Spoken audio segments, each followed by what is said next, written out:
Não é segundo homem de ataque, não é o do Zagallo que um dia você foi, aquele jogador de ligação. É mais segundo homem de meio campo, canhotinho, com muita categoria, Amoroso? Então, Plirra, eu fico feliz porque hoje o futebol moderno, né?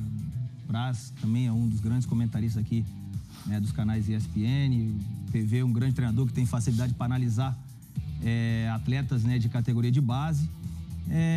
O Matteo, ele tem em si uma versatilidade que me deixa muito ansioso pelo futuro da carreira dele, por ser canhoto, né, e também saber jogar em 4, 5 posições. Versatilidade. A versatilidade dele me deixa, assim, confiante que a carreira dele possa ser um sucesso, porque para qualquer treinador, você ter um jogador desse dentro do seu elenco, um que sabe jogar como terceiro homem, como segundo volante, como um extremo, como um do Zagallo, né? Mas sempre de frente, sempre com a bola no pé, porque jogar de costa tem que ter um pouco mais de físico, tem que ser robusto, né? Poder saber preparar a jogada para os meias. Sim. E o Matteo é um estilo de jogador que prepara a jogada para esses atacantes. Matteo, antes da gente colocar o PV nessa roda, o teu pai é responsável por essa versatilidade?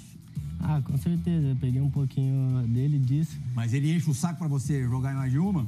Enche. Ele fala sempre pra mim que eu tenho que aprender a jogar mais de uma posição, que no futebol hoje em dia é muito importante saber isso.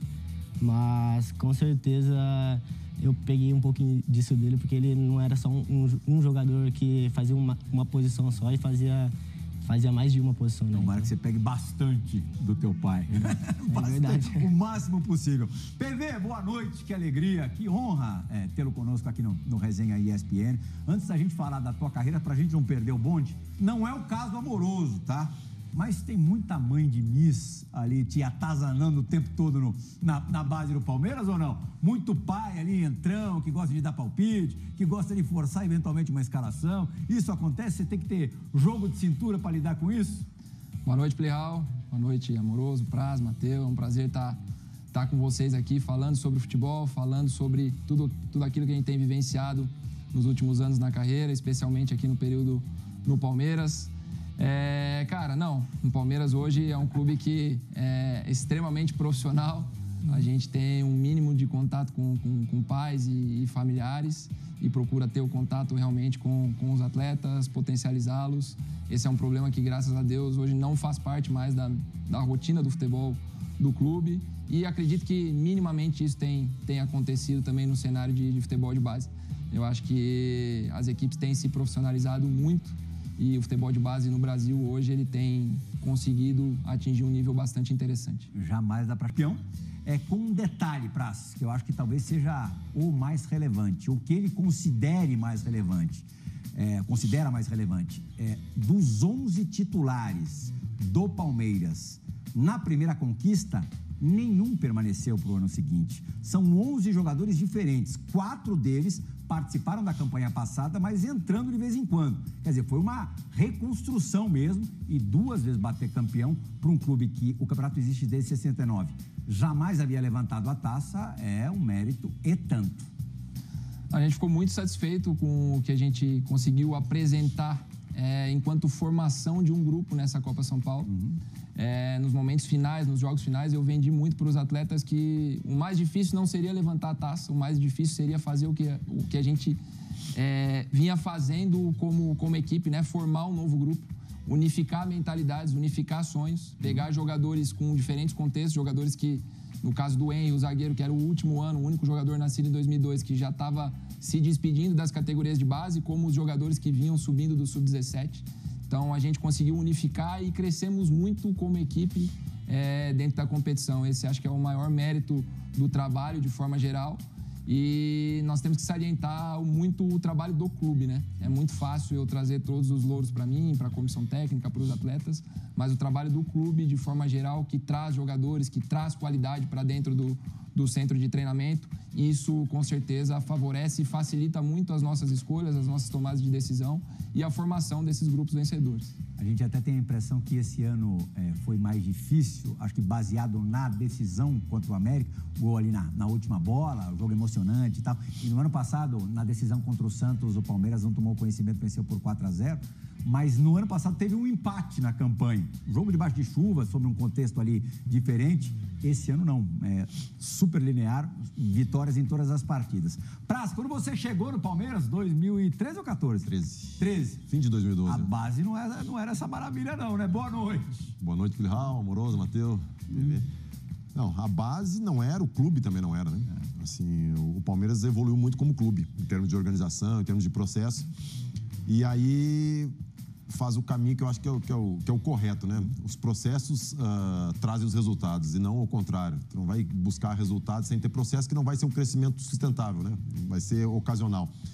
E essas duas taças, o Palmeiras nunca tinha ganho, essas duas taças acho que representam bem isso, porque em cima do que tu falou e o PV falou. Se fosse praticamente o mesmo time, é uma coisa até natural, né?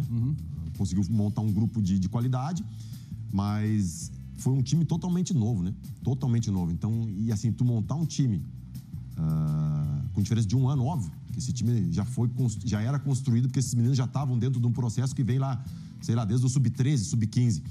Mas não é fácil. E o Palmeiras está conseguindo juntar as duas situações, né? O desempenho esportivo, os resultados, com a formação de atletas para o time profissional. Que eu acho que num time grande como o Palmeiras não tem como dissociar as duas coisas.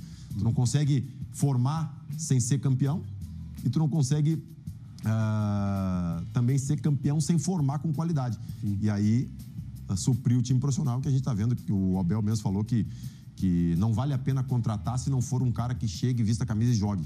Se for para apostar, que se aposte na base, né? E assim, desde a época que eu cheguei, mudou muito. A gente praticamente não via quase atletas da base no time profissional e com esse nível que tem hoje. Contava nos dedos mesmo. Claro que acho que a prioridade é revelar o máximo possível de jogadores, de talentos. Mas é difícil você continuar a trabalhar, ainda mais num clube grande, se não tiver resultados. E os resultados do PV são incontestáveis. Ganhou tudo. Campeão paulista, campeão brasileiro, campeão sub-20, bicampeão da Copinha, entre outros. Copa do Brasil, brasileiro, bicopinha, paulista. E depois a gente vai falar um pouco mais da tua carreira, o que antecedeu a essa fase brilhante de conquistas. Agora, Praz, minha curiosidade. Como é que foi a tua categoria de base? Como é que você definiria assim? Quais são as recordações mais bacanas que você tem? Eu posso falar que eu peguei uma transição. Tanto nas metodologias de treino, no começo não se admitia que o cara fizesse musculação. Não podia fazer musculação, tinha que fugir. Eu só fiz porque eu rompi o cruzado com 18 anos e aí tive que fazer a reabilitação. Por exemplo, o goleiro, o treinamento não era individualizado que nem é hoje. Todo monitorado, consegue ver a carga de cada um, individualizar a carga. O goleiro fazia o mesmo treino físico dos jogadores de linha. Nós fazíamos o famoso intervalado, tiro de 1.000, 2 vezes por semana, o goleiro. Então, assim, dentro da especificidade da posição, nada a ver para um goleiro, né? E peguei a transição da Lei Pelé também, com a mudança, que hoje é, assim, uma das coisas que se bate muito na tecla de base é isso, que alguns clubes reclamam em relação à legislação, né? Porque não protege muito o clube. E também peguei a mudança da regra, do tal não poder mais pegar a bola com a mão, que assim, essa foi a principal, porque eu fiz a minha formação toda com a regra antiga. E no fim da minha formação mudou a regra. E agora eu vejo, eu parei de jogar faz 2 anos, e eu vejo, até conversei com o PV aqui nos bastidores, impressionante a mudança de perfil do jogador. Hoje um menino de 19 anos, ele chega com uma quantidade de informação absurda, e eu peguei situações do menino de 19 anos questionar um treinador de 40, 50 anos sobre orientações táticas que ele não deu pro jogador e cobrou do jogador. Então, assim, tu não me orientou a fazer isso, tu me orientou a fazer aquilo. Então, assim, mudou muito. E essa geração que está subindo agora, também pela qualificação dos profissionais, eu acho que a partir dessa geração o Brasil vai começar a ter uma mudança muito grande nessa questão de entendimento de jogo, que se cobra muito, que o jogador brasileiro vai para a Europa. O moleque pede, o moleque exige. O brasileiro vai para a Europa e lá ele aprende, ele volta muito mais maduro taticamente. Eu acho que agora a gente vai começar a já ter essas visões aqui no Brasil. E em cima disso, Praz, eu posso falar que a minha experiência como categoria de base, ela foi muito precoce. Por quê? Eu chego no Guarani com 15 anos, com 17 eu vou para o Japão. Eu faço 1 ano só de Campeonato Paulista, consigo atingir uma marca impressionante dentro das categorias de base, principalmente para as categorias de base do Guarani, né? No qual em 1 ano e meio eu consegui chegar aí a 70 gols aí no ano, quase, jogando juvenil, júnior, né? Todas as categorias que eu tinha idade eu poderia jogar. E aí faço o caminho que eu fiz o Matheus fazer. Ou seja, eu saio do Guarani emprestado pro futebol japonês, vou pro futebol japonês já profissionalizado, chego no Guarani, depois dessa volta... É o Matheus ou é o Márcio? Pois é, isso, cara. Com uma experiência... Impressionante. Com uma experiência que eu cheguei e, infelizmente, no Brasil, naquele momento, eu não poderia fazer. Eu não conseguia expressar o meu melhor e eu me chamar de maluco aqui. Falar, pra que esse moleque acha que é craque, já querendo fazer um monte de situações?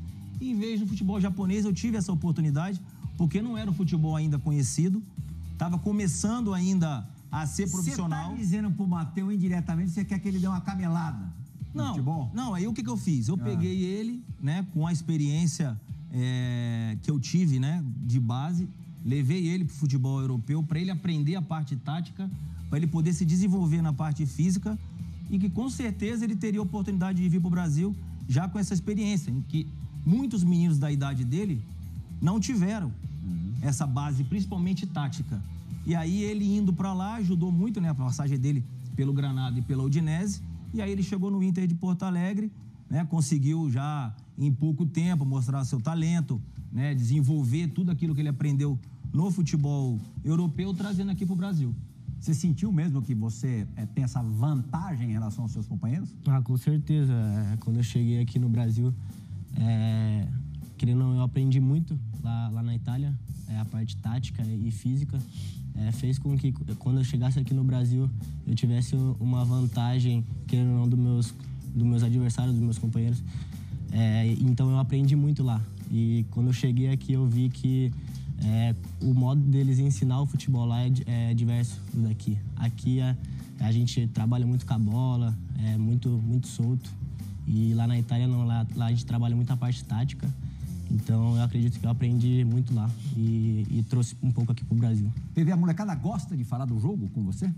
Você sente isso, que eles estão interessados, além do que por exemplo, como disse o Praz, antigamente acontecia? Cada vez mais, Plihal, cada vez mais. Eu acho que vai muito de acordo com o que o Praz falou, né? Eu acho que a gente tem conseguido elevar o nível de trabalho nas categorias de base e, naturalmente, você torna um treinador mais crítico, um jogador, você forma um jogador mais crítico, mais questionador, mais curioso. Óbvio que não são todos, mas hoje, dentro do meu elenco sub-20, eu tenho 2, 3 jogadores que discutem em altíssimo nível questões táticas do jogo, os espaços que o jogo oferece. Chegou ao ponto de um dos jogadores, pedir para participar de um dia com a gente, de uma rotina com a gente, para entender realmente como a gente estava pensando, como era o trabalho junto com o analista de desempenho, tudo aquilo que a gente, todos os elementos que a gente preparava para levar para o jogo, para levar para o treino. Então, é muito gratificante para nós, né, saber que temos jogadores cada vez mais críticos, cada vez mais questionadores, e isso, com certeza, contribui demais para a formação dele, contribui demais para o próximo passo que ele vai dar no futebol profissional. Eu, em cima do que o PV falou, né, por ele ser treinador, esses atletas querendo aprender, questionar, né, isso é muito legal porque não é uma cultura do futebol brasileiro isso. Nunca foi. Nunca foi.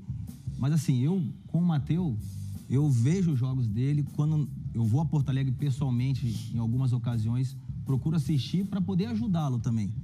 Né? Em alguns momentos a gente se reúne, eu sou chato, né? Nesse aspecto. Eu sou chato, porque... Você confirma, Matheus? Confirmo. Porque assim, acho que a vivência que eu tive, eu trabalhei com grandes treinadores no mundo, né? Tive uma experiência de 14 anos no futebol europeu, então eu passei por muitas situações. Então assim, eu ajudo ele em alguns aspectos que infelizmente os pais de outros meninos não têm essa mesma visão ou essa experiência do que eu posso passar para ele. Mas às vezes eu também junto alguns meninos, né, que eu tenho mais afinidade, mas não só no Internacional, mas em outros clubes no qual o Matheus passou, eu assisti no jogo, eu gosto de dar um toque nos meninos. Pô, esse momento assim, naquele lance, você podia ter feito isso. Pô, uma jogada assim que faria uma diferença, tal. Então eu analiso para ele, eu pego o vídeo, eu corto, faço uma olha só, a bola onde tá. Você já pensou aqui, você tem que antecipar, esperar o cara tá te marcando, não tá marcando você, tá marcando a bola. Então quando marca a bola é muito mais fácil pro atacante, que ele tá só vendo a bola, não tá vendo o momento que você vai antecipar ele. Então, se é esse momento, sim, eu ajudo isso, né? Isso é importantíssimo. Mas, assim, se por um lado a consciência tática ou o interesse tático do jovem atleta cresceu, aumentou nos últimos tempos, a gente percebe, pelo menos a longa distância, PV, você vai me dizer se eu tô certo ou errado, que, não sei se é ousadia a palavra certa, ou inventividade, criatividade, o jogador tentar algo diferente é cada vez mais raro de ser visto. Como tentar minimizar esse problema? Eu acho que, não falando só da equipe, mas falando de um processo de formação, eu acredito muito em equilíbrio, para tudo na vida. Existe o equilíbrio. A parte tática ela é importante, mas os processos criativos, inventivos, que partem da criatividade, da individualidade do jogador, tem que ser muito valorizados. No Sub-20, a gente está numa ponta final de um processo de formação. Mas nas categorias iniciais, eu posso falar pelo meu clube hoje, a gente tem muita preocupação com isso. Um dos projetos que a gente tem é o Projeto Terrão. Os jogadores do Palmeiras, do Sub-10 ao Sub-14, uma vez por semana treinam num campo de terra. Inclusive, um dos campos agora do CT de Guarulhos está virando um terrão. Isso é legal. Em que os jogadores vão para lá e aí o treinador praticamente ele fica de fora. Eles escolhem os times, eles escolhem a atividade, o tipo de treino que vão fazer. Se vão fazer um campo aberto, se vão fazer um 2 contra 2 com um golzinho de tijolo, um gol de pedra, um gol de chinelo. A regra é deles, o treino é deles. Então, a gente tenta resgatar um pouco dessa cultura lá de trás muito legal. Do futebol de rua, né? Que todos nós praticamos, que todos nós jogamos e crescemos e muitas vezes se criamos ali. A gente tenta resgatar num mundo atual que muitas vezes não permite mais esse tipo de prática, de atividade, por todo o contexto, por toda a globalização, o desenvolvimento tecnológico, o nível de atenção das crianças para isso hoje é muito menor. Então, a gente procura resgatar dentro do clube em relação a isso. E pode ser que, por algum tempo, se perdeu, por talvez a gente tentar trazer algo lá de fora, né? E esquecer um pouco daquilo que a gente sempre fez, principalmente nas categorias iniciais. Então, o Palmeiras hoje ele tem muito essa preocupação, né? Dentro da formação, nas idades iniciais, de deixar o jogador o mais livre possível e, com o passar dos anos, ir equilibrando os conteúdos técnicos, táticos, de acordo com a necessidade da categoria. E já no Sub-20, mesmo com todo o calendário que a gente procura sempre deixar um espaço para trabalhos específicos e desenvolvimento individual dos jogadores. Isso a gente faz praticamente todos os dias na sessão de treino. Sensacional. A gente faz um trabalho individualizado pensando no jogador. Até porque o maior ativo, o maior produto do clube é o jogador e não a equipe. Então, encontrar esse equilíbrio entre desenvolvimento individual dos jogadores, desenvolvimento da equipe, resultado competitivo e ascensão dos jogadores da equipe principal, eu acho que é o grande diferencial e é para isso que a gente tem trabalhado todos os dias. Ô, Plihal, em cima do que o PV falou, a gente se discute muito hoje, o Brasil não revela como antigamente, aqui tem algumas pessoas que vão para essa linha, né? E aí a gente começa a pensar, isso é um artifício que se usa para tentar trabalhar essa parte mais fina, né? Da criatividade. Aí, se for comparar com a época do Amoroso, com a minha época, em termos de tempo de prática esportiva de futebol, né? Eu tinha o quê? Eu ia para a escola, eu tinha o futebol. Não tinha TV a cabo, não tinha internet, não tinha videogame. Não é que eu não tinha, naquela época eu não tinha. Então, eu passava muitas horas com a bola. Esse tempo de prática, do contato com a bola de futebol, deve ter diminuído bastante, porque as horas, né? Tantas horas de contato com a bola, porque hoje tu tem a concorrência do videogame, da internet e da TV a cabo. Então, quer dizer, são jogando por cima, futebol, televisão, videogame e internet. São 4 para dividir a atenção. Além disso, quais as outras maneiras que os clubes têm hoje para tentar aumentar esse tempo de contato do atleta com a bola? Eu ia tocar nesse assunto agora, dando sequência à tua fala, né? Nossa, eu era volante e zagueiro, mas esforçado. Comecei de volante, terminei de zagueiro e aí resolvi parar. Finalizou a carreira aos 18 anos. Eu era volante e zagueiro, mas esforçado. Comecei de volante, terminei de zagueiro e aí resolvi parar. Finalizou a carreira aos 18 anos. E deu. Foi bem, eu comecei de volante, fui zagueiro, depois para goleiro. Mas é muito isso. Hoje o menino que joga nas categorias de base de um grande clube, se ele jogar somente ali no futebol de campo, ele vai treinar 3 a 4 vezes por semana, 2 horas num ambiente que é fechado. O que a gente praticava num dia, muitas vezes ele vai praticar numa semana. Então a conta já começa a não fechar. E dentro disso, o que o clube faz, o nosso clube em questão, eu vou falar sobre o nosso, que eu mais tenho propriedade. Hoje o Palmeiras ele trabalha nas categorias iniciais com o campo e o futsal. Então, se o menino não treina no campo, muitas vezes no dia seguinte ele treina no futsal. E aí a gente vai aumentando as horas de prática. Até outro dia, numa discussão com um companheiro de profissão, falou, pô, será que não é muito tempo? Falei, pô, mas não é muito, cara. Antigamente a gente jogava futebol 6 horas por dia. Hoje o cara vai jogar 2 horas ali no campo, no dia seguinte ele joga mais 2. No sábado e domingo ele vai competir no futsal, vai competir no campo. Tem um outro lado que ele deixa muitas vezes de ser criança, né? De praticar coisas que criança geralmente faz. Não treinar futebol, jogar futebol. Eu já tive amigos que os filhos desistiram porque amavam jogar, mas não gostavam de treinar. E isso com 12, 13 anos. Então, assim, tem que respeitar as Mas aí até os 13, 14 anos, a gente tem que defender e entender que o futebol tem que ser ali um momento de lazer, de prazer, de descontração dos atletas. É óbvio que com o passar dos anos tem crescido cada vez mais o número de competições nessa faixa etária, num nível muito bom, né? Que os clubes, os treinadores, eles querem ganhar, é óbvio, é natural, mas cabe ao gestor, ao clube, atirar um pouco desse peso, né? E fazer com que esses atletas se desenvolvam. Desconheço um craque brasileiro, algum craque brasileiro que não tenha tido como escola o futebol de salão. Eu sei que o Matheus foi bom no futsal, lá no Pulo do Gato, não foi, Márcio? O Matheus teve uma passagem muito importante, né? E a gente é muito grato a... Hoje é Pulo Futsal, né? Não é mais Pulo do Gato. Ao Jefo, né? Olha lá, Mateuzinho, a formação toda que ele teve. Esse é você, Mateuzinho? De futsal, né? Porque a gente sabe que o futsal, ele forma o atleta. É um dom que o brasileiro tem, né? Que o nosso esporte nos deu essa possibilidade do futsal ser aquele momento em que o jogador consegue entender várias situações em um campo pequeno, uma quadra pequena para levar pro campo. Pegando na bola o tempo todo. Pega na bola, você é obrigado a marcar, inferioridade numérica, você tem que atacar. Então, quando você leva toda aquela qualidade que você tem no futsal pro campo, aí você faz uma grande diferença. Então, o Matheus começou no Pulo do Gato, fez 4 anos, né? E me lembro muito bem que o Damiani, né, que era dirigente do Palmeiras na época, que foi o responsável por trazer o Matheus pro Internacional. O Damiani tinha visto o Matheus jogar pelo Pulo do Gato e aí perguntou para mim se eu não gostaria de levá-lo pro Palmeiras. Eu falei que a logística ficava muito difícil, porque o Matheus tinha 11 anos de idade e aí ficava complicado levar ele para São Paulo, para ele treinar e voltar para Campinas. Sim. E aí passou o tempo, o Damiani se transformou em um grande dirigente no Internacional e aí acabou fazendo um convite para o Matheus ir pro Internacional. Então hoje a gente é grato ao Pulo do Gato porque foi o clube que formou o Matheus. Nas férias, por exemplo, Matheus, como agora, se bem que no final de semana você já se reapresenta ao Internacional aí para começar a treinar pro Campeonato Brasileiro, se preparar pro Campeonato Brasileiro. Mas nas férias, você joga bola? Jogo. Mas pelada, futsal, o quê? Jogo, me reúno com meus amigos, dou uma brincada ali. Essa semana passada chamei meu irmão, os amigos do meu irmão, a gente deu uma brincada ali no condomínio. É pra se divertir mesmo. Do futsal, propriamente, você tem saudades ou não? Cara, um pouco. O futsal, eu comecei no futsal, eu gostava muito de jogar futsal, mas chega uma certa idade que a gente tem que ir pro campo, tem que jogar no campo, então...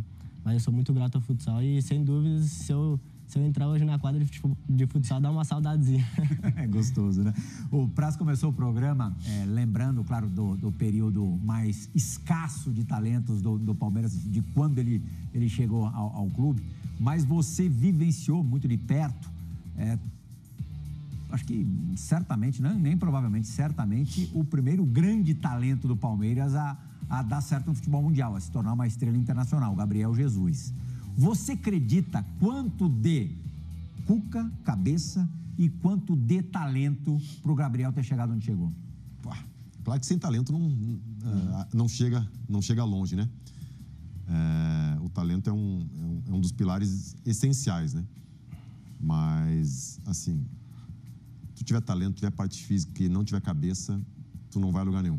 Agora, se tu tiver cabeça, não tiver o físico ou não tiver o técnico, tu consegue ser jogador.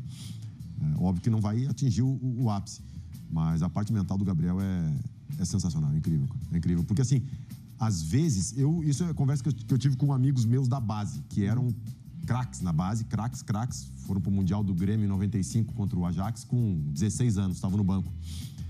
E aí, um dia nós discutindo por que chega, por que não chega, um me falou que muitas vezes a facilidade e o talento que ele encontrava amoleceram ele. tiraram a capacidade dele de sofrer. E aí ele viu alguns jogadores com qualidade menor, inferior, conseguir ter mais êxito por causa da parte mental. Assim, a parte mental hoje é fundamental. E assim, não só dentro de campo, né? Controle emocional, essas coisas, mas fora de campo também. Porque assim, eu falo uma coisa pra mim. Hoje, no treino, se o Paulo Vitor pegar o GPS, a carga de treino dos jogadores, cara, vai ter um outro que vai roubar, tá? Mas a maioria, 90%, vai ter o mesmo treino, o mesmo trabalho, as mesmas interações com o treinador, a mesma suplementação, o mesmo treino físico. Só que a diferença é o que o cara faz fora dali. Porque tu treina 4 horas por dia. Só que o dia tem 24 horas. Sim. Então, assim, tem gente que é atleta no clube e tem gente que é atleta 24 horas. E o Gabriel, assim, é um exemplo de personalidade, de foco, a parte mental, assim, sensacional, cara. Além da parte técnica, óbvio. E, assim, os parâmetros no futebol são muito difíceis de se controlar, né? Fico pensando, um garoto de 18 anos, que é quase uma criança ainda, 20 anos, ainda muito jovem, vendo alguém de 16, vou falar do Endrick, vendido ao Real Madrid, pelas cifras aí que são citadas por nós mesmo aqui nos programas de televisão, não tem como não dar uma pirada. Tipo, e também, se o anseio sempre foi muito grande do garoto, será que eu vou virar, será que eu não vou? Vou estourar a idade de júnior? O que vai ser a minha vida? Eu fico pensando, mesmo os que são extra classe, vendo alguém mais precoce, já conseguindo resultados. Me lembro do Alex na semana, assim, acho que foi mês passado, ainda técnico do São Paulo. Não sei, foi uma entrevista dele recente, dizendo que os meninos do São Paulo, que jogaram com o Marquinhos na base, começaram a dar uma surtada, porque eles viram um cara que ontem estava do lado deles, jogando FA Cup pelo Arsenal. E, caramba, o que eu tô fazendo aqui ainda? Calma, cada um tem a sua história, o seu tempo. Como é que você administra isso? É claro que a tua influência nisso é muito grande, PV. Olha, Plihal, esse é um dos temas que a gente gasta mais energia, tempo discutindo entre a comissão e criando estratégias diárias para gerir esse tipo de anseio, esse tipo de sonho que os jogadores têm, né? Óbvio, quando você tem um super talento, um expoente de uma geração, que é o Endrick, já negociado com o Madrid, isso gera uma expectativa, isso gera uma ansiedade, principalmente nos jogadores da mesma posição e função dentro do clube. Mas é muito isso que você tocou. Eu uso muito com os atletas, é que cada um tem o seu tempo. Uns vão amadurecer mais rápido, outros vão demorar um pouco mais para amadurecer. Uns vão ascender ao profissional mais rápido, outros vão demorar um pouco mais e talvez não seja no próprio clube. Talvez o cara tenha que sair, ganhar bagagem, ganhar uma casca em outro lugar para depois voltar. Eu uso muito isso em relação ao tempo. E o tempo, muitas vezes, ele se acelera ou ele se retarda muito de acordo com o que o Praz acabou de falar. Hoje o cara tem que ser homem dentro, mas tem que ser homem principalmente fora. Homem para se alimentar bem, homem para descansar, homem para cuidar do corpo, homem para fazer um trabalho à parte se for preciso, né? Tem que se cuidar, tem que entender que o corpo é seu instrumento de trabalho e que é através dele que as coisas vão acontecer. Sempre com uma força mental muito grande, né? A gente trabalha muito esse lado mental, esse lado emocional, preparar os jogadores para todo e qualquer tipo de situação, não só dentro de campo, mas como fora também, nesses desafios que a carreira se apresenta. E no Sub-20 é um epicentro disso, né? Um epicentro de... Conta alguma boa história do Endrick pra gente. O Endrick... A história legal dele fazendo a lista da Copa São Paulo ano passado, né? A princípio eu havia colocado ele com a camisa 19, né? Mas aí, a hora que eu terminei a lista, eu bati o olho no nome e falei, pô, esse jogador tá com a gente aí há 2, 3 meses, até então não havia sido titular com a gente, ele jogou somente a semifinal, como foi banco na semifinal e na final do Paulista Sub-20, que a gente venceu o Mirassol em 2021. E aí, quando eu terminei a lista, eu olhei para os meus auxiliares e falei, porra, cara, nós precisamos achar um lugar para esse menino. E era um time encaixado, que havia acabado de ter sido campeão paulista. Tinha o Gabriel Silva, no caso, que era um centroavante. Aí eu pensei e rabisquei do lado ali. Não, vamos jogar com 2 atacantes, nós precisamos botar ele para jogar. Vamos montar um sistema diferente aqui que favoreça o que a gente tem de melhor, o que o clube projete mais. Não, vamos botar o Endrick com a 9 aqui. E aí, a partir daí, criamos um novo sistema, uma nova forma de jogar. Em 3, 4 dias treinamos ali fizemos um amistoso, entramos na competição e ele se provou dentro da competição, se provou dentro da categoria sub-20. Um cartão de visitas pro Brasil. E a partir daí a carreira dele deslanchou, ele fez mais 6 meses com a gente ali no sub-20, jogando o Campeonato Brasileiro, Campeonato Paulista, que ainda não tinha o contrato profissional assinado, ele tinha 15 anos ainda, né? E aí, depois do Campeonato Brasileiro, ficou em definitivo na equipe principal, fez 3 grandes jogos aí na reta final do Campeonato Brasileiro e agora a negociação. Obviamente que não foi o Paulo que fez o Henrique, foi um trabalho feito a várias mãos, mas uma história curiosa é essa. Se ele não tivesse jogado a Copa São Paulo como titular, talvez as coisas não tivessem acontecido de uma forma tão rápida na vida dele. Você, nesse assunto, Matheus, se cobra muito, assim, até quando a coisa vai acontecer, você estipula uma meta, você é tranquilo em relação a isso, as coisas vão ter que acontecer, vão ser do jeito que tem que ser. Como é que a tua cabeça funciona nesse sentido? Cara, eu sou muito, muito tranquilo em questão a isso. Eu acredito que tudo tem seu tempo. Então, meu pai fala muito comigo para fazer o que eu sempre faço, trabalhar, continuar trabalhando sempre. Então, a questão disso, eu sou muito tranquilo, a questão é isso. Até porque, né, ele já tem um peso, né, do nome, carrega, né? Já é um fardo. Então, assim, tudo para filho de ex-jogador é sempre mais difícil, né? Eles acham que os meninos não precisam jogar bola, tá tomando espaço de outros que precisam, mas isso aí é um... Tem essa questão, Márcio, desculpa te interromper. Claro, é uma questão pesadíssima. A gente já viu vários outros exemplos e viu exemplos bem-sucedidos. Os filhos do Mazinho estão entre esses exemplos bem-sucedidos. Mas tem um outro ponto. Felizmente, graças a Deus, você financeiramente também é muito bem-sucedido. E a gente sempre liga muito o desejo de treinar, de se matar de treinar, enfim, de levar uma vida regrada, abdicar de muitas coisas pelo apetite de vencer na vida. Sim. O Matheus, de novo, felizmente, nesse sentido, tá ótimo. Tá ótimo, não tem problema. Se ele quiser amanhã fazer outra coisa na vida, ele pode. Sim. Como é que vocês trabalham para que isso não afete esse apetite? Não, acho que primeiro é a gente entender se o menino tem condição ou não de virar um atleta profissional, né? Porque a gente não vai bater com a cabeça em ponta de faca, sabendo que vai perder tanto tempo para chegar lá na frente e não ver uma... E o segundo é o tamanho da ambição? Da ambição. Agora sim, eu, para falar dele, sou suspeito porque na pandemia na Itália, os 3 meses que o Udinese ficou, ou o campeonato ficou inativo, ele não deixou de treinar um dia, né? Ele treinava de manhã e de tarde, sozinho, fazia o trabalho dele de acordo do espaço que ele poderia treinar. E aí você vê que realmente tem fome, né? Porque eu tenho um filho mais velho que tinha um talento até maior do que o dele, que era o Giovani, que tinha uma qualidade absurda, só que não tinha fome. Não tinha vontade de se sacrificar na vida, como um atleta de futebol. Hoje ele trabalha comigo nas empresas, mas diferentemente do Matheus, que sempre quis, desde os 8 anos, joga futsal, sempre competindo em alto nível, com clubes de grande projeção. E depois que foi para a Europa, entendeu que a vida dele, né, se fosse para ser um atleta profissional, como ele falou, né, o tempo, né, tem o tempo certo para poder chegar. E eu estou de acordo com ele, porque é importante, como eu fiz também, passar por todos os processos das categorias de base, para depois você chegar e falar assim, pô, me faltou aquele estágio.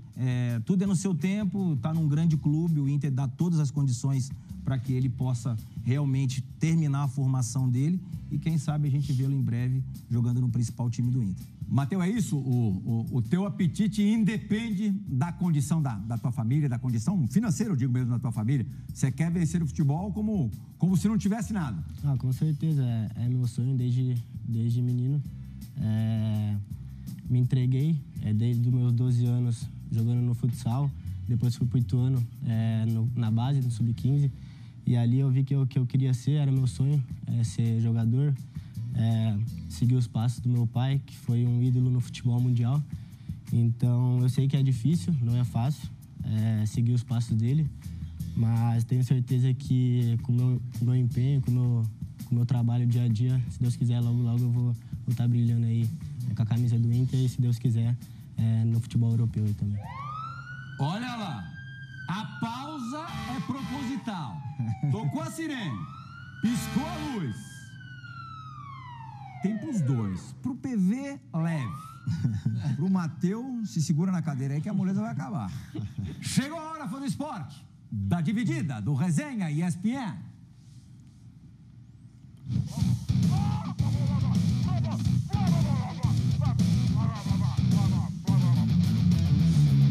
Fala, PV, tranquilo? Abraço para você, abraço pessoal do programa. Eu queria que você contasse um pouco sobre suas preleções, sobre como toda vez que você traça um caminho lá no slide, seja pista de corrida, seja para subir no topo da montanha, todas as vezes que você fez isso, a gente percorreu o caminho todo, chegou na final e foi campeão. Queria que você contasse um pouco sobre essas histórias aí, beleza? Valeu, abraço para todo mundo aí e tamo junto, mister. Abraço, campeão. Fala, mister! Esse é craque na bola, esse é craque na vida. Menino muito especial, espetacular. Eu tenho certeza que vai trilhar um grande caminho na carreira. Eu acho que isso foi muito inspirado naquilo que o Abel nos mostrou na primeira Libertadores, né? Que ele faz aquela montanha. Eu achei isso espetacular. Para mim faz todo sentido para mostrar as dificuldades na caminhada, o que a gente vai ter que passar para conquistar e atingir o nosso objetivo. E a partir daí, na Copa São Paulo ano passado, a gente faz um caminho, jogo a jogo, com 9 etapas. E quando a gente começa a chegar nos jogos decisivos de mata-mata, esse caminho ele vai ficando cada vez mais acentuado, né? Com mais curvas, onde a margem de erro ela diminui. E para cada jogo a gente usa uma palavra-chave para o jogo, né? Uma palavra que tem a relação com aquele jogo que a gente vai enfrentar, ou com o adversário, ou com o contexto, enfim.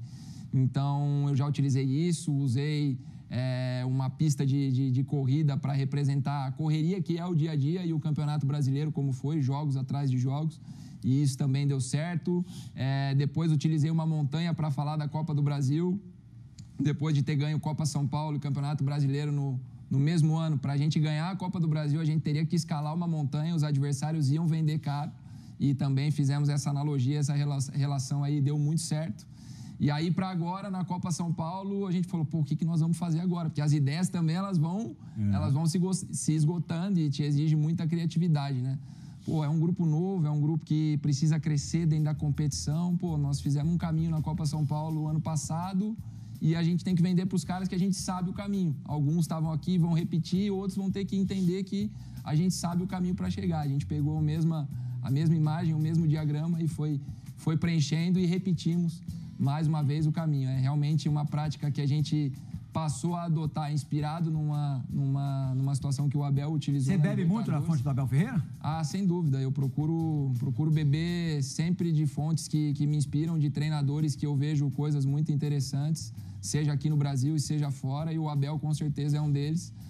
Tanto ele como toda a sua comissão, a gente tem o privilégio de acompanhar o dia a dia de trabalho e tipo conseguir... de abertura que a comissão técnica do Abel te dá? Abertura total. Hoje a gente trabalha no mesmo ambiente, na academia de futebol na Barra Funda, né? Um dos auxiliares é responsável por essa comunicação e ligação com a base, que é o Vitor Castanheira. Então, com o Vitor eu converso praticamente todos os dias, e com a comissão, sempre que possível, a gente está falando sobre o jogo, a gente está falando sobre treino, sobre ideias. Então, o Palmeiras vive um momento muito, muito especial, um momento único nessa ligação também de categorias de base e profissional, e a gente tem procurado aproveitar da melhor forma possível e ir crescendo também profissionalmente através dessa abertura. PV, ambição como treinador do Sub-20, vai até quando com o Palmeiras, ou você pensa de já poder tem proposta, fazer... Márcio, já tem proposta. Série A do brasileiro, hein? Fazer uma casca importante já aí em algum clube de grande projeção no futebol brasileiro. Pô, Amoroso, o Palmeiras hoje vive um momento muito especial e oferece todas as condições possíveis e impossíveis pra gente executar o nosso trabalho na melhor versão, em tudo aquilo que a gente pode oferecer para o clube. Eu sou muito tranquilo em relação a isso, procuro focar as minhas energias no hoje, no agora, e deixar que naturalmente as coisas aconteçam, né? Eu tenho sim a ambição de me tornar um treinador profissional, sei que sou jovem, sei que alcancei muita coisa com uma velocidade acima da média na carreira, mas essa velocidade também está atribuída ao tempo de trabalho, o tempo de de renúncia, o preço é muito alto, né, para se conseguir resultado e crescer na carreira, né? O tempo de dedicação é plena à profissão e eu tenho feito isso aí nos últimos 10, 11 anos que eu tô no futebol, todos os dias entregando o meu melhor e eu tenho certeza que vai continuar sendo dessa forma, independente se seja no sub-20, se seja no futebol profissional. Eu procuro deixar o tempo para que Deus me deu o caminho certo, me deu o tempo certo e eu tenho certeza que vai ser um processo natural, vai acontecer no momento certo. PV já dirigiu a seleção brasileira nas categorias 15 e 17, sub-15 e sub-17 e foi auxiliar do Jardine na conquista do bicampeonato olímpico em Tóquio, no Japão. O Jardine está no mercado mexicano, trabalhando no México, já a segunda temporada no São Luís. Trabalhar fora do Brasil, já de cara, é algo que passa pela tua cabeça? Passa sim. Eu acho que é uma experiência diferente, né? Eu sou um cara que gosto de somar experiências na minha carreira, na minha trajetória profissional e quem sabe um dia também possa ter uma oportunidade de trabalhar fora do Brasil, em grandes centros, em cenários que estão crescendo, né? O Jardine é um grande amigo que eu tive a oportunidade de fazer todo o ciclo olímpico com ele, tenho acompanhado muito de perto, converso com ele toda semana. Tem feito um trabalho muito bom lá no São Luís do México, né? na Liga Mexicana, campeonato que cresce a cada ano. Então, o futebol ele nos dá muitas possibilidades, muito repertório de possibilidades, né? E cabe a nós se preparar, entregar o nosso melhor no dia a dia, que as oportunidades elas vão surgir e a grande questão é estar sempre preparado. Trabalhar como auxiliar de um técnico importante, 1, 2 anos, também é algo que você cogita? Sim. Eu acho que para você trabalhar auxiliando um treinador, você tem que ter identificação com ele, né? Você tem que corroborar dos mesmos princípios de vida, os mesmos valores, as mesmas ideias em relação ao futebol. Eu não digo concordar com tudo, até porque os contrapontos, os contrassensos é o que te faz crescer e dentro do futebol isso é extremamente importante. Mas, nesse sentido, eu também não vejo problema nenhum. Sobre trabalhar fora do Brasil, antes da gente apertar de verdade o Matheus, tem 2 histórias de 2 pseudo-amigos aqui que vão jogar para você. Mas antes, a gente falou de jogar fora do Brasil, você já jogou no Granada e na Udinese. Passa pela tua cabeça, você tem cidadania, naturalização italiana, né? Você é cidadão italiano. Passa pela tua cabeça uma eventual escolha pela seleção italiana, já que você ainda não foi chamado para a base da seleção brasileira? Cara, passa sim. A seleção italiana, para mim é um sonho jogar numa seleção. Pode ser a brasileira quanto a italiana. A que chegar primeiro, eu vou ter que ir. São 2 grandes seleções. Mas com certeza, para mim, seria um sonho representar qualquer uma das 2. Já tem um monte de brasileiro na seleção italiana, né? Tolói, Jorginho, Emerson Palmieri. Mais um, quem sabe, né, Matheus? Luiz Felipe agora também. Luiz Felipe, exatamente. Zagueiro. Bom, agora chegou a hora. Se segura para a primeira. Filho do saudoso Fernandão. Que saudade do Fernandão. Que cara, gente boa era o Fernandão. E o filho dele joga lá na frente também. Joga no time do Matheus, no Colorado. Diga lá, Enzo! Fala, galera do Resenha, tudo bem? Aqui é o Enzo. Tô passando aqui para, primeiramente, mandar um abraço para todo mundo aí, pro Matheus, para contar uma história. Uma vez a gente foi jogar um Grenal lá na casa do Grêmio, em Eldorado, pelo Brasileiro Sub-20, e ele me deixou na mão. Queria que ele contasse essa história aí, que com 20 minutos eu entrei no jogo e literalmente aos 21, com 1 minuto que eu tava em campo, ele foi expulso e eu tive que correr para ele lá no meio de campo. Valeu, um abraço aí, Matheus. Tamo junto, irmão. Saudade já de assistir a gente estar junto de novo. Queria que tu contasse essa história aí pro pessoal. Valeu, abração. Pô, Matheus, expulso na metade do primeiro tempo. Não pode. Grande abraço para vocês. Um menino muito especial para mim. Quando eu cheguei em Porto Alegre, me acolheu. Então, é uma pessoa muito especial para mim. Cara, essa história é engraçada. Foi meu primeiro Grenal. Essa semana toda nervoso, né? Aquela tensão pré-Grenal. Nunca tinha jogado, todo mundo, você vai ver, vai jogar um Grenal, você vai ver o que é, não sei. Aí eu disse, tá bom, vamos ver. Começou o jogo, eu tenso assim, acabou o primeiro tempo, joguei bem, primeiro tempo, voltou pro segundo tempo, aquela tensão no vestiário, no intervalo. voltei pro segundo tempo mais pilhado do que no começo do jogo. E aí, num lance que eu acabei... Foi no segundo tempo, não foi tão grave, né? Foi no segundo tempo. Começou o segundo tempo, num lance eu acabei dominando a bola, fui proteger a bola, só que eu botei a mão no peito. No replay pelo Sport TV dá pra ver que coloquei a mão no peito do atleta do Grêmio. E aí ele se jogou pra trás e o árbitro viu que, tipo, deu a entender que pegou no rosto. Aí eu acabei sendo expulso e o Enzo tinha acabado de entrar. E quando ele entrou, ele falou, vamos lá que nós vamos ganhar esse Grenal. E eu falei, vamos, não sei o que. Aí no lance seguinte eu fui expulso. Aí eu fiquei triste pra caramba. E quando acabou o Grenal? Foi empate. Empatou bom. Dos males, o menor. Grenal de base, tu não tem noção do que é, Plihal. Já jogou alguns, né, Praia? Tem a rivalidade no profissional, tem, mas na base é absurdo. Eu presenciei 2 Grenais na Copa Santiago, lá em Santiago. Pô, quanto menor, mais difícil. Longe de casa, hein, bebê? De casa. Era igual Guarani e Ponte, o derby campineiro. Tem jeito. Desde sempre. Desde o Fraldinha. E quando eu cheguei no Guarani, a primeira frase que eu ouvi falou, podemos perder pra todo mundo, menos pra Ponte. Ryan, agora, teu brother, também teu companheiro. Ih, você fez uma cara tipo, lá vem o Ryan. Se o Enzo não é se eu não me engano, é Rian o nome. É Rian? É Rian. É porque eu vi com Y, tá? Achei que fosse Rian, mais. Rian? Ah, tudo bem, né? Tá valendo. Vamos ver o que vem. A história do Rian é que vai valer. Fala, rapaziada do Resenha. E aí, Matheus, mandaram vir contar uma história tua aqui, irmão. Certo dia, estamos na praia, pré-virada do Ano Novo. O negócio é o seguinte, faltando meia hora, estamos indo pra casa, tudo certo na estrada. O seu Matheus me passa por umas tartarugas e fura o pneu do carro. Isso faltando 30 minutos pra virada. Chegamos, paramos num posto, sujamos a mão toda de graxa, era mexeção de chave pra lá, o carro travou. Aí nisso estamos tentando trocar o pneu, parou o carro, travou, não conseguia fazer nada no carro dele. Aí começou a ligar pro Papito, começou a ligar pra Guincho, e nós preocupados com a virada do ano, que a gente ia passar num posto e nada de resolver o carro travado, parado. Aí chegou no final, o que aconteceu? O seu Matheus trocou de chave com um cara que estava em outra praia, 1 hora de onde nós estávamos. E para ligar o carro e a virada de ano, nós no posto e nada. O cara teve que vir da outra praia, entregar a chave do carro dele, que ele tinha trocado com um cara no meio da praia, e era por isso que o carro não estava ligando. Aí que isso, quase passei uma virada do ano dentro do carro. Mas tamo juntão, irmão. Conta essa história melhor aí pra eles. É nóis.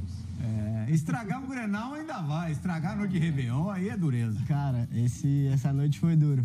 A gente tava na praia, com meus amigos, curtindo ali, até umas horas ali, até as 10h30. Aí a gente acabou passando pra buscar um amigo e eu tava indo pra minha casa se trocar, a casa que eu tava lá na praia. Pro Ano Novo, noite de Ano Novo, essa aí. Aí, só que eu peguei a chave do meu carro, o menino me entregou meu carro na praia. E o carro já tava ligado. E ele trocou a chave comigo. Entendi. Entendeu? No caso, ele tinha um Volkswagen também. E aí ele pegou a chave minha pro dele e a dele ficou no meu carro. Entendi. E aí, só que o carro já tava ligado, por isso que o carro andou. Aí eu no meio da estrada, assim, indo pra casa, fui fazer uma ultrapassagem, eu me passo numas 5 tartarugas assim e num buraco. E o pneu furou. E aí eu paro no primeiro posto sem condições de andar com o carro. Falei, e agora? Faltando meia hora pro Ano Novo. Eu olhei pra ele, tava com eu e mais 2 amigos atrás. Eu olhei pra ele e falei, ferrou, o que a gente vai fazer? E eu desliguei o carro. Sim. Aí eu enchi falei assim, falta 10 minutos pra casa que eu tava, né? Sim. De distância. Aí vamos encher o pneu e eu vou dirigindo devagarzinho até a casa. Quando eu vou ligar o carro não liga. O carro não liga. Eu falei, que isso? Quebrou o carro, não é possível. Estourou o pneu, mas o carro quebrou junto. E eu, e agora? Liguei pro Papito, que é o Nando. O Nando faz tudo. Faz tudo. Ele, não é possível. Você só passou no buraco, não é possível que o carro quebrou por causa disso. Falei, quebrou, o carro não tá ligando aqui. Aí quando eu ligo pro meu amigo que tava na praia, eu pergunto, você trocou a chave? Aí ele, deixa eu ver aqui. Não deu Aí outro. descobriu. Aí descobri. Aí ele teve que sair da onde ele tava pra levar a chave. Foi no último Réveillon isso? Não, no penúltimo. Ah, tá bom.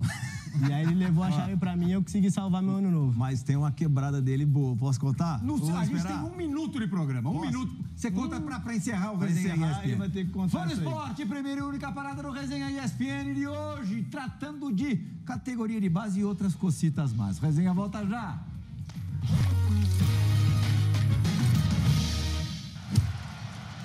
Dos acréscimos já subiu no Resenha ESPN, minutos finais, na verdade, minuto final, recebendo hoje Paulo Vitor, técnico super campeão do Sub-20 do Palmeiras, e o Matheus Amoroso, meia do Internacional, aos 20 anos de idade, com ótimas histórias que vão ser contadas, a última, pelo pai. Ó, essa foi a melhor de todas. Ele chega em casa e pergunta pra mim assim: ô pai, como chama canhoto aqui na Espanha? Eu falei assim, surdo. Aí eu falei, por quê? Ele falou, conta.